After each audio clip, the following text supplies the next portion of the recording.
Okay, let's dive in. We've got a bunch of reports and commentary here, all focusing on some pretty major things happening down in Brazil. Yeah, we're talking judicial moves, big questions about social media regulation, and, well, some serious accusations floating around about censorship. Right. So our mission here is to sort of unpack all these different sources we've gathered. We've got journalist reports, commentary pieces, different viewpoints. Exactly. The idea is to pull out the key info for you, help make sense of what's actually going on and, why it matters.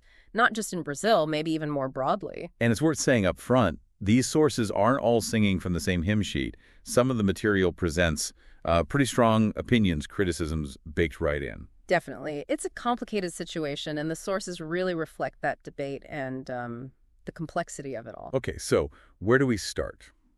Let's maybe begin with something that, according to the material, stirred things up quite a bit. Yeah. There's a segment focusing on a statement from a judge. Ah, yes.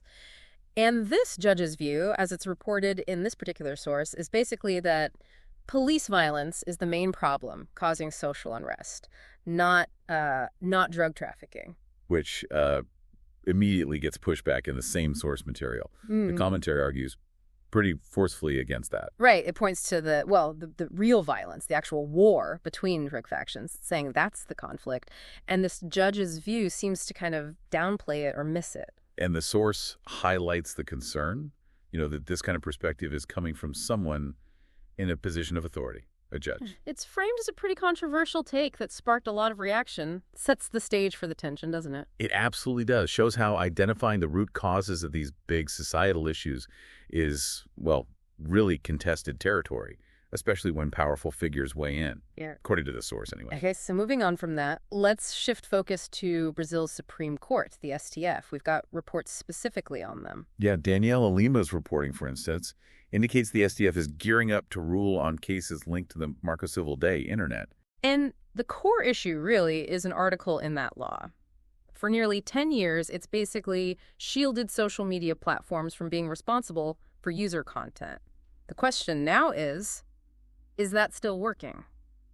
Or is it appropriate?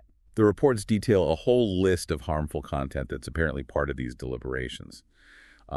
Things like scams hitting retirees, content related to adolescent self-harm, threats, child exploitation. Hate speech, misogyny, racism, and, importantly, electoral disinformation. It's a pretty wide net of concern. A really wide net. And there's a timeline mentioned, too. Reports said the judgment was marked for the following week, specifically day 4. Right, and procedurally, it seems the process was held up because one minister, Andre Mendonça, had asked for Vista's, basically, more time to look it over. But he's returned it now, so he's ready. Though the reports also mention another minister, Nunes Marques, hasn't voted yet, so still a bit of process there. And there's a political dimension highlighted, too. The sources suggest the Bolsonarista base tends to oppose more rules for big tech, framing it as a freedom of expression issue. Yeah, exactly.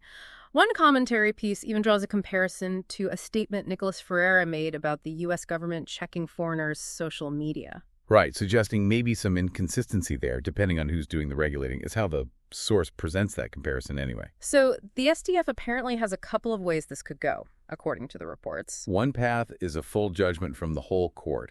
The reporting suggests there's already a kind of majority agreement that some new rule on platform responsibility is needed. The other option mentioned is a preliminary injunction, a liminar. That could potentially be decided by Minister Dias Toffoli, and reports suggest he'd likely have the votes for it. And the timing gets a mention, too, coming after what some reports call a U.S. threat via Marco Rubio. But the reporting we're looking at emphasizes that the STF is apparently not backing down because of that, or because of pressure from the tech companies themselves. That's the narrative presented. So, bottom line for you listening. This STF decision, however it shakes out, could really change the rules of the game for the social media platforms you use every single day. Yeah, it could affect everything from content moderation to who's held liable. It's a fundamental legal question with, really practical impacts. Huge practical impacts. Right. Okay, now let's pivot to another significant move. This one highlighted in a report from Christina Gramel. That's part of our material. Right. This report focuses on the Attorney General's office, the AGU. They've also filed a request for a preliminary injunction, a liminar, with the STF.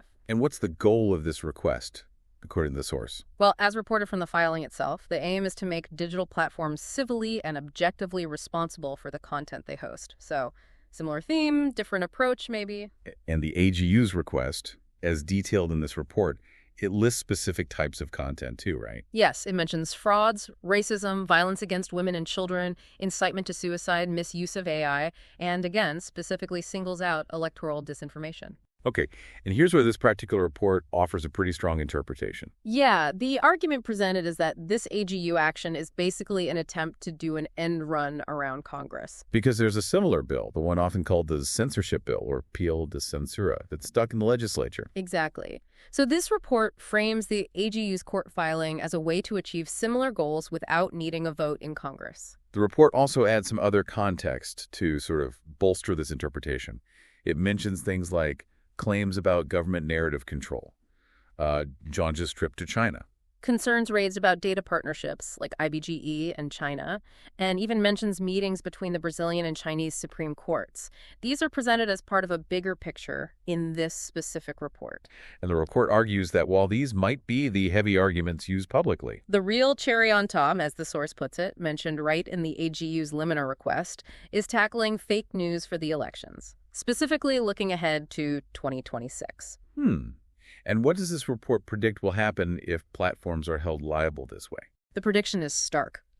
They'll likely just derubar tudo, take everything down, but basically over-censor to avoid any legal trouble. So the perspective in this report is that this AGU move is happening now, sort of anticipating the 2026 elections. Yeah.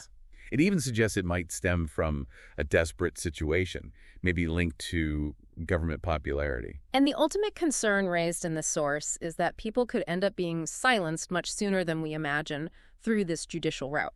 So connecting this back to you, the listener, this AGU action, if the STF approves it, could, according to this interpretation, dramatically change what you see and share online, especially around election time.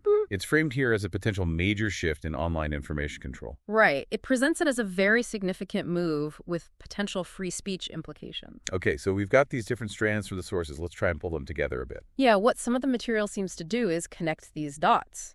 The judge's controversial statement, the STF thinking about platform rules, and now this AGU injunction request. And weave them into a narrative. A narrative prominent in some commentary we reviewed that suggests these might be coordinated steps. Steps towards what? Well, the interpretation presented is that they're potentially aimed at controlling public discussion, maybe even leading towards censorship, perhaps using the fight against harmful content as the justification. And that specific focus on electoral disinformation seems key, doesn't it? It pops up in relation to both the STF deliberations and the AGU request, according to the sources. It does. It's highlighted as a central element fueling the concerns raised in the material about the underlying motives here. There's also that perspective mentioned in one report about the STF's power in all this.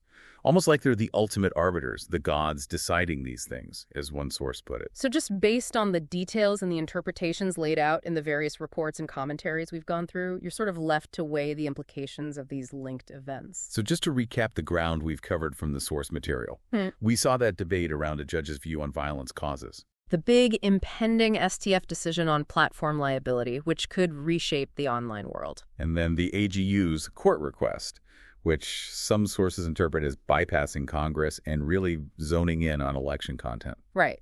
So considering all these different pieces moving at the same time, as described in the sources we looked at, the STF potentially changing platform rules, the AGU pushing for liability through the courts with a focus on elections. Here's maybe a final thought drawn purely from the material we've discussed for you to consider. Given these legal and political actions presented in the sources, what does this all suggest about that tricky balance between trying to regulate genuinely harmful stuff online and protecting freedom of expression? Especially with elections on the horizon, how might these steps, as they're portrayed and interpreted in the source material we explored, potentially shape the information landscape you'll be navigating?